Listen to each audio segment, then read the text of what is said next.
Who's that?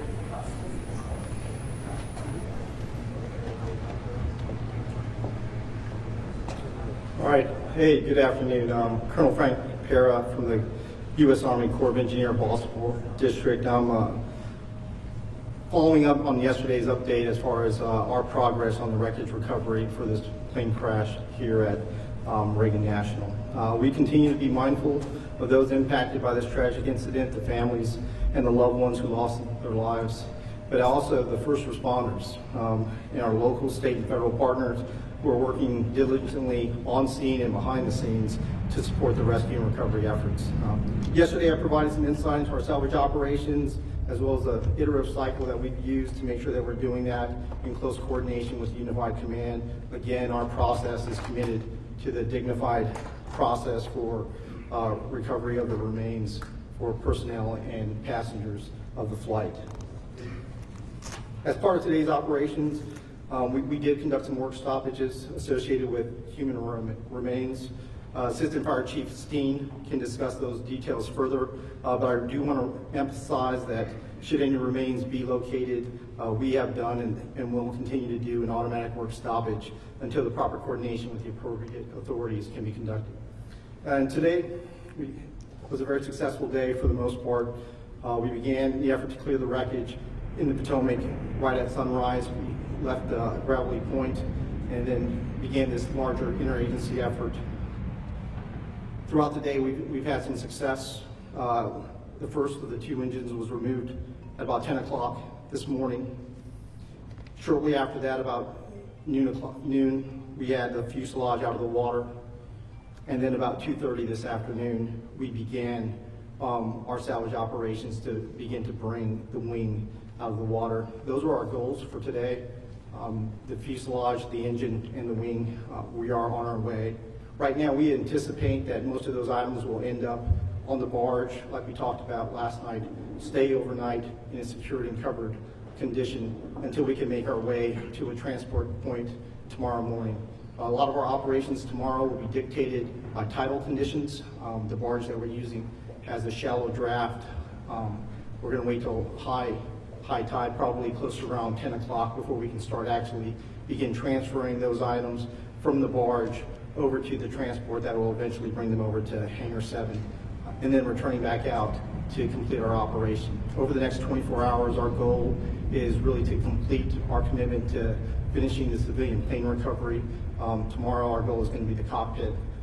That goal may be impacted tomorrow by a couple of environmental conditions, notably the wind, but we're going to stay conscious of kind of where those gusts and sustained winds are, and we'll make sure that we're communicating that effectively. We're still committed to our dedicated plan of making sure that we plan, prep, assess before we execute. We're really thankful for all the cooperation that we've had so far from the Unified Command. Thank you very much, and I'll be standing by for additional questions, and I'll be followed by Assistant Chief Steen.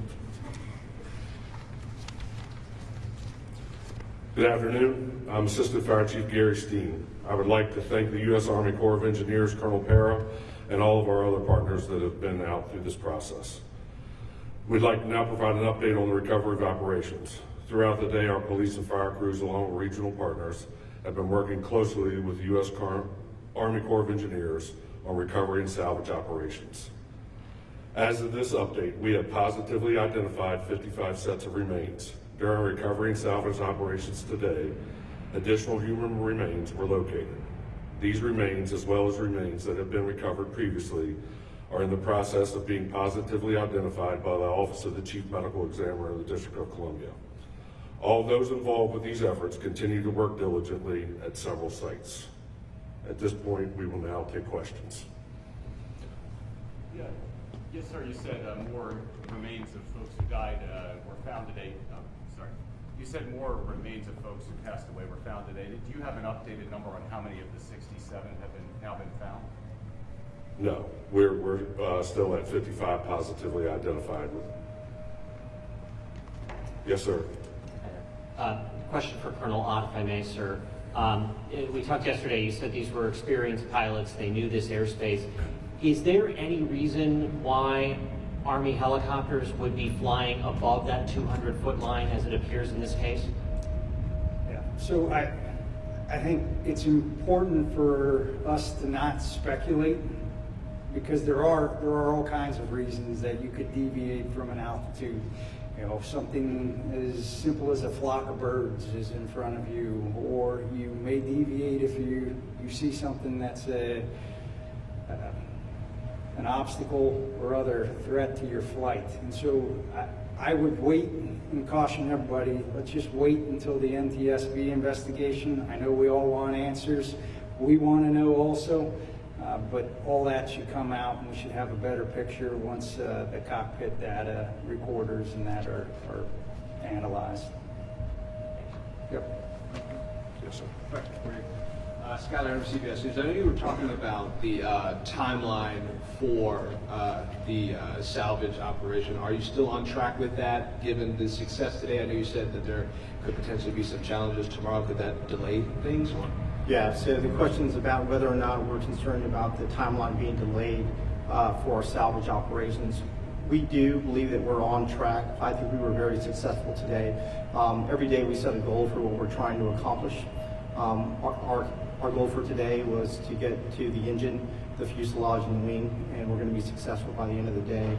Our goal for tomorrow, based on the reduced timeline and the environmental conditions, is the cockpit, and we equally think we're going to be successful. Yes, sir. Hi, Chief. Tom Costello with NBC News. Could you talk about the emotional toll that this must take on these divers who are in the water and trying to recover the remains of these victims, and do it, as you've said over and over again, in a dignified manner? But presumably you're dealing with children and parents and families. I'm just wondering what this does to the divers who are in the water. So the question was about the emotional toll that this takes on the divers and first responders, and even on all of our other partners, right? So this is tragic, right? And we've had peer support in place since the first hours of the incident to help provide that additional help that they need, and we will continue with that throughout the rest of their careers if necessary to provide them that support. But I mean, it is tragic, and everything imaginable that you can think of, right? That is what they're dealing with day in and day out. And we're going to continue to provide support to them. Yes, sir. Can you describe how you came up with this plan to strategically take out each of those elements that you just described? Yeah, so the process that we do, and this is typical for most salvage operations, is to ensure that you understand the environment. So there is a series of iterative events that kind of inform the dive and salvage process. First, like we said, is a wide area scan that gets us down to a localized area. Once we get to that localized area and we're at the wreckage, there's a dive survey that really kind of informs the conditions at that point, and we have to understand the structure to inform the next part, which is a salvage plan. The salvage plan is really the execution of kind of how we're going to lift that day. Now, the only change to any of that is the process that we're doing that addresses the human remains that we talked about before.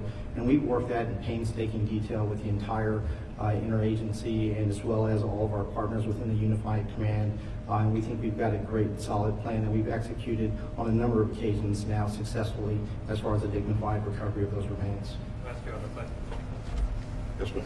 Yes, in previous briefings, it was said that in order to recover the rest of the victims, it would require the removal of the wreckage. Is it still believed that the remaining remains, the remaining bodies, are within the wreckage at this point? I believe that is accurate, yes. Yes, ma'am, right here. Similar question. Okay. Anyone? All right. Thank you, everybody. Thank you.